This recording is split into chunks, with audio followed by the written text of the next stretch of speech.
અરવલ્લી જિલ્લાની બહેનોને આત્મનિર્ભર બનાવવા ગુજરાત માટીકામ કલાકારી અને રૂરલ ટેકનોલોજી સંસ્થાની અનોખી પહેલ. મેઘરજના બેડજ ગામમાં વિવિધ સખી મંડળની 30 જેટલી મહિલાઓને અપાઈ વાંસકામની તાલીમ. મેઘરજ તાલુકાના બેડજ ગામમાં ગ્રામીણ મહિલાઓ પોતાના પગ પર ઊભી રહી આત્મનિર્ભર બને તે હેતુસર ગુજરાત માટીકામ કલાકારી અને રૂરલ ટેકનોલોજી સંસ્થા દ્વારા વાંસકામની વિશેષ તાલીમનું આયોજન કરવામાં આવ્યું છે. આ તાલીમમાં બેડજ ગામની જયશ્રી લક્ષ્મીમાં સખી મંડળ, જય આશાપુરામાં સખી મંડળ, રોશની સખી મંડળ તથા સંગમ સખી મંડળની કુલ 30 જેટલી બહેનો ઉત્સાહપૂર્વક ભાગ લઈ રહી છે.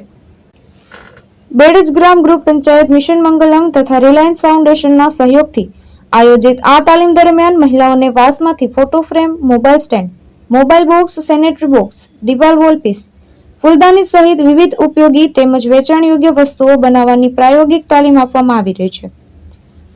ગુજરાત માટીકામ કલાકારી અને રૂરલ ટેકનોલોજી સંસ્થાના ઝાલા વિનોદસિંહની ઉપસ્થિતિમાં છેલ્લા 2 માસથી આ તાલીમ વિનામૂલ્યે બારૈયા દિલીપકુમાર, પટેલ રાજેશકુમાર તથા શૈલેન્દ્રસિંહ દ્વારા આપવામાં આવી રહી છે.